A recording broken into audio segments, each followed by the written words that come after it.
Hello friends, HTDV Rahul channel पे आप सभी का स्वागत है। जैसे कि हम लोग भारतीय राज्य व्यवस्था की कक्षाएं प्रारंभ किए थे, उसमें से आज हमने एक नया चैप्टर उठाया है राष्ट्रपति। तो राष्ट्रपति के बारे में आज जानेंगे और कई कॉम्पिटिटिव एग्जाम में यहाँ से क्वेश्चन पूछे जाते हैं। तो आइए देखते हैं राष्ट्रपति के बारे में। ठीक है, जब राष्ट्रपति की बात करते हैं तो यहाँ पर एक अनुच्छेद 52 से 78 तक में संघ की कार्यपालिका का वर्णन किया गया है। ठीक है, तो कार्यपालिका जो संघ की कार्यपालिका है उसके अंतर्गत राष्ट्रपति, उपराष्ट्रपति और प्रधानमंत्री और जो केंद्रीय मंत्रिपरिषद होती है और उसके अलावा महान्यायवादी, इन सबसे मिलकर बनती है हमारी कार्यपालिका। तो जिसमें से राष्ट्रपति के बारे में आज हम पढ़ने वाले हैं। बाकी उपराष्ट्रपति, प्रधानमंत्री के बारे में हम लोग धीरे धीरे आगे देखेंगे। ठीक है, राष्ट्रपति के निर्वाचन की अगर बात करेंगे तो संसद के दोनों सदनों के निर्वाचित सदस्य, संसद में दो सदन होते हैं, लोकसभा और राज्यसभा। तो यहाँ पर राष्ट्रपति के द्वारा कुछ सदस्यों का मनोनयन भी किया जाता है। तो कहने का मतलब ये जरूर है, ध्यान रखना कि निर्वाचित सदस्य, कहीं कहीं पे आपको ऑप्शन में मनोनीत सदस्य भी लिखा हुआ मिल जाएगा। तो इसको आप याद ध्यान रखेंगे कि निर्वाचित सदस्य ही भाग लेते हैं, मनोनीत सदस्य भाग नहीं लेते हैं। तो एक ये हो गया संसद के दोनों सदनों के निर्वाचित सदस्य। दूसरा, राज्य विधानसभा के निर्वाचित सदस्य, जो हर राज्य की जो विधानसभा होती है वहाँ के जो निर्वाचित सदस्य होते हैं, यानी MLA जिनको कहते हैं, सामान्य तौर पर जिनको हम विधायक कहते हैं, तो वो लोग भी यहाँ पर राष्ट्रपति के निर्वाचन में भाग लेते हैं। अगला, दिल्ली तथा पांडुचेरी। दिल्ली और पांडुचेरी केंद्र शासित प्रदेशों में दिल्ली और पांडुचेरी, ये जो दो राज्य हैं, यहाँ के जो विधानसभा के निर्वाचित सदस्य हैं वो राष्ट्रपति के चुनाव में भाग लेंगे। तो ये राष्ट्रपति का निर्वाचक मंडल हो गया। ठीक है, उसके बाद योग्यता की अगर बात करें तो राष्ट्रपति, कोई अगर व्यक्ति है वो राष्ट्रपति के चुने जाने की योग्यता जो होती है, पहली चीज़ तो वो भारत का नागरिक होना चाहिए। दूसरा, उसकी कम से कम उम्र जो है वो 35 वर्ष होनी चाहिए, यानी 35 वर्ष की आयु पूर्ण कर चुका हो। जो तीसरी शर्त है, वह कोई भी व्यक्ति जो लोकसभा का सदस्य निर्वाचित होने की जो भी योग्यताएं होती हैं, अगर उनको वह पूरा करता है तो वह राष्ट्रपति पद के लिए योग्य माना जाएगा। अगला, लाभ के पद पर ना हो। ठीक है, कोई भी व्यक्ति अगर कहीं पे राज्य सरकार या स्थानीय प्राधिकरण में कोई व्यक्ति लाभ के पद पर है तो ऐसा व्यक्ति राष्ट्रपति पद के लिए योग्य नहीं होगा। तो कहने का मतलब ये है कि लाभ के पद पर नहीं होना चाहिए। ठीक है, उसके बाद बात आएगी कि नामांकन की। तो जब राष्ट्रपति का नामांकन होता है तो उसके लिए 50 प्रस्तावक और 50 अनुमोदक की आवश्यकता होती है। यानी जो भी व्यक्ति राष्ट्रपति पद के लिए चुनाव लड़ना चाहता है तो उसके समर्थन में कम से कम 50 अनुमोदक और 50 प्रस्तावक होने चाहिए। ठीक है, अगली बात है चुनाव के लिए जमानत राशि। जो भी व्यक्ति राष्ट्रपति के चुनाव के लिए अपना पर्चा दाखिल करता है तो उसको भारतीय रिजर्व बैंक में 15,000 रुपये की जो राशि है वह जमा करनी होती है, और जिसको हम कहते हैं जमानत राशि। अब जमानत राशि जब्त होने की बात आती है तो यानी अगर कई व्यक्ति किसी इलेक्शन में खड़े होते हैं, यानी जैसे राष्ट्रपति पद के लिए, तो वहाँ पर अगर कुल डाले गए मतों का अगर 1/6 भाग प्राप्त करने में असमर्थ रहता है तो उसकी जमानत जब्त हो जाती है। तो इसी चीज़ को कहते हैं जमानत जब्त होना, यानी 1/6 भाग अगर नहीं प्राप्त कर पाएगा तो उसकी जमानत जब्त हो जाएगी। ठीक है, तो ये हो गई इसकी योग्यताएं। अब राष्ट्रपति पद, जो राष्ट्रपति व्यक्ति जो चुना जाएगा उसकी शपथ के बारे में, देखेंगे तो शपथ जो है वो उच्चतम न्यायालय का न्यायाधीश या फिर अगर उच्चतम न्यायालय का न्यायाधीश नहीं है तो उसकी अनुपस्थिति में कोई जो वरिष्ठ न्यायाधीश होगा वह उसको शपथ दिलवाएगा। ठीक है, तो ये हो गया कि शपथ जो है उच्चतम न्यायालय का मुख्य न्यायाधीश या वरिष्ठतम न्यायाधीश। अब अगर बात करेंगे पदावधि की, तो पदावधि जो इसकी सामान्यतः 5 वर्ष होती है, और अगर राष्ट्रपति चाहे तो 5 साल के पहले भी उपराष्ट्रपति को अपना त्याग पत्र सौंप सकता है और अपने पद से हट सकता है। तो सामान्यतः 5 वर्ष है, और बाकी राष्ट्रपति को त्याग पत्र अपना उपराष्ट्रपति को त्याग पत्र दे करके अपना पद छोड़ सकता है।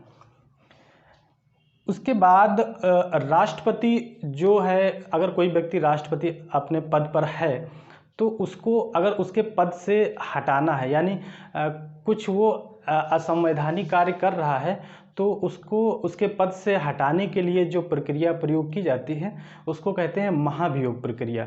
तो आइए देखते हैं महाभियोग प्रक्रिया क्या होता है।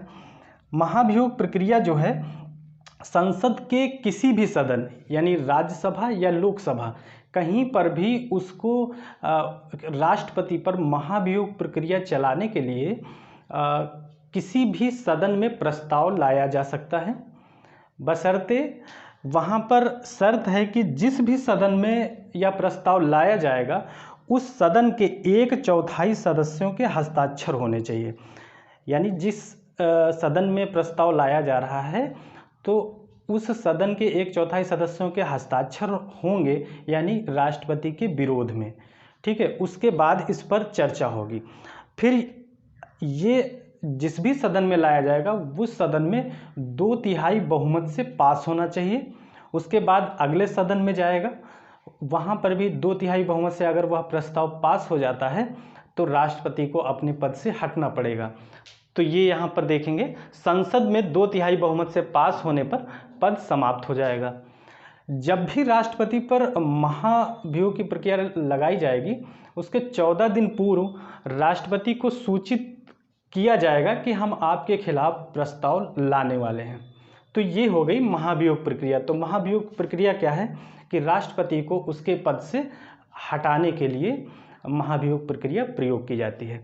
ठीक है, बात करें राष्ट्रपति की शक्तियों की, तो राष्ट्रपति जो है वह प्रधानमंत्री और जो प्रधानमंत्री की मंत्रिमंडल होती है उसमें जो मंत्री होते हैं उनकी नियुक्ति करता है। तो एक तो यह इसकी शक्ति हो गई।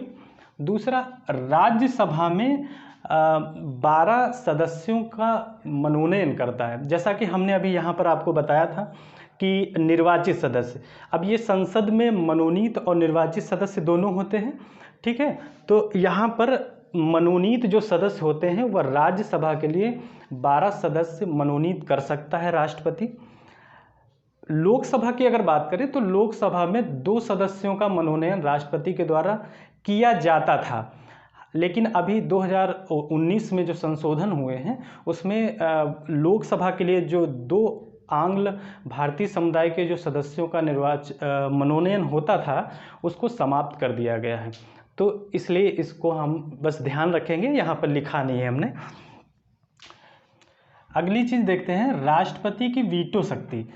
राष्ट्रपति के पास कुछ विशेष शक्तियाँ हैं कि जैसे कोई प्रस्ताव संसद में पास होने के बाद वो राष्ट्रपति के पास अंतिम रूप से हस्ताक्षर के लिए जाता है, तो राष्ट्रपति के पास शक्ति है कि वह चाहे तो उस प्रस्ताव को पास करे, चाहे तो उसको ना पास करे। तो ये जो कार्य है वह वीटो शक्ति जो उसको प्राप्त है उसके तहत करता है। तो आइए देखते हैं वीटो शक्ति क्या है। अनुच्छेद 111 में राष्ट्रपति को जो वीटो शक्तियां प्राप्त हैं उनका उल्लेख अनुच्छेद 111 में किया गया है। तो जो वीटो पावर है उसमें सबसे पहला है अत्यंतिक वीटो।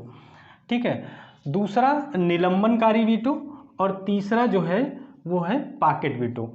ठीक है, अत्यंतिक वीटो क्या है कि इस पे जो विधायिका द्वारा प्रस्ताव पास किया जाता है तो उस पर राष्ट्रपति क्या करता है कि अपनी राय सुरक्षित रखता है, यानी पास नहीं करता है, उस पर अपनी राय सुरक्षित कर लेता है। ठीक है, तो ये हो गया अत्यंतिक वीटो। जो बात करेंगे निलंबनकारी वीटो की, तो निलंबनकारी वीटो में क्या है कि राष्ट्रपति यह करता है कि जो प्रस्ताव उसके पास आता है, अगर उसमें उसको कोई संशोधन करने की गुंजाइश दिखती है, तो वो क्या करता है कि उस प्रस्ताव को संसद को फिर से पुनर्विचार के लिए भेजता है। तो जब पुनर्विचार के लिए भेजेगा प्रस्ताव को, तो वहाँ पर वह निलंबनकारी वीटो का प्रयोग करता है। ठीक, अगला है पॉकेट वीटो। पॉकेट वीटो में क्या होता है कि राष्ट्रपति उस प्रस्ताव पर ना तो अपनी स्वीकृति देता है और ना ही असहमति, यानी उसको ना पास करेगा ना फेल करेगा। तो अब यहाँ पर आपको आत्यांतिक वीटो और पॉकेट वीटो जो है वो लगभग समान लग रहे होंगे। ठीक है, तो अंतर इसमें आत्यांतिक वीटो में ये है कि इस पे भी हमने बात की कि आत्यांतिक वीटो में राष्ट्रपति अपनी राय सुरक्षित रखता है उस प्रस्ताव पे।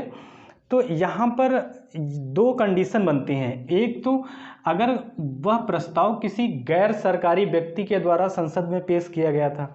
अब गैर सरकारी व्यक्ति वह होता है, यानी अगर किसी मंत्री के द्वारा तो वो प्रस्ताव ना पेश किया जाए तो वो गैर सरकारी विधेयक माना जाएगा। तो उस स्थिति में राष्ट्रपति क्या करेगा कि उस पर अपनी जो राय है वो सुरक्षित रख लेता है। ठीक है, दूसरी कंडीशन ये बनेगी कि जैसे कोई मंत्रिमंडल है वह अपना त्यागपत्र दे दे और नई मंत्रिमंडल का गठन हो, और वो जो नई मंत्रिमंडल का गठन होगा उसके जो लोग होंगे वो राष्ट्रपति को सलाह दें कि इसको ना पास किया जाए। तो इन दो कंडीशनों में आत्यांतिक वीटो का प्रयोग राष्ट्रपति करेगा।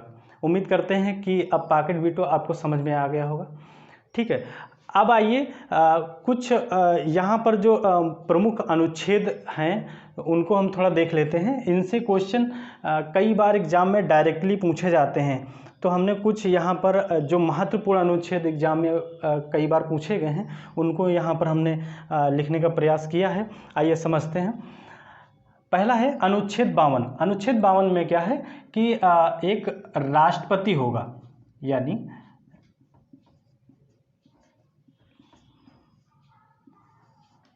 एक राष्ट्रपति होगा, क्योंकि हमने शुरुआत ही यहाँ से की अनुच्छेद 52 से, तो यहाँ से राष्ट्रपति एक होगा देश का, वो हमने अनुच्छेद 52 में। अनुच्छेद 54 में क्या है, राष्ट्रपति की जो चुनाव है, राष्ट्रपति का जो चुनाव की प्रक्रिया है वह अनुच्छेद 52 में है। उसके बाद अनुच्छेद 60। अनुच्छेद 60 में क्या है, राष्ट्रपति द्वारा शपथ ग्रहण। राष्ट्रपति द्वारा जो शपथ ग्रहण हमने यहाँ पे बताया वह अनुच्छेद 60 में उसका उल्लेख है।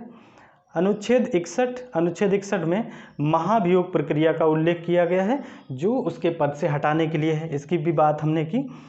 अनुच्छेद 111 में वीटो शक्ति का प्रयोग करेगा, वो अनुच्छेद 111 के तहत वीटो शक्ति का प्रयोग करेगा। उसके बाद अगला अनुच्छेद जो महत्वपूर्ण है वो है अनुच्छेद 123।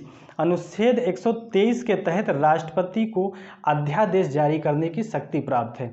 अध्यादेश क्या होता है कि जब जैसे संसद का कोई सत्र नहीं चल रहा है और राष्ट्रपति को लगता है कि कुछ कानून इस समय आना चाहिए किन्हीं विशेष परिस्थितियों में, तो वो क्या करेगा कि कुछ समय के लिए अध्यादेश जारी करेगा। यानी अध्यादेश का मतलब होता है कुछ समय के लिए लाया गया कानून, तो वो राष्ट्रपति अनुच्छेद 123 के तहत अध्यादेश जारी कर सकता है। तो ये बात हुई राष्ट्रपति की जो कार्यपालिका के अंतर्गत आता है। अब धीरे धीरे आगे हम जो जितने लोग कार्यपालिका में सम्मिलित हैं, उपराष्ट्रपति, प्रधानमंत्री, मंत्रिपरिषद और महान्यायवादी, इनको हम आगे लेक्चर में देखेंगे। तो उम्मीद करते हैं कि दोस्तों समझ में आया होगा। अगर वीडियो अच्छा लगे तो लाइक करना, चैनल को सब्सक्राइब करें। धन्यवाद दोस्तों।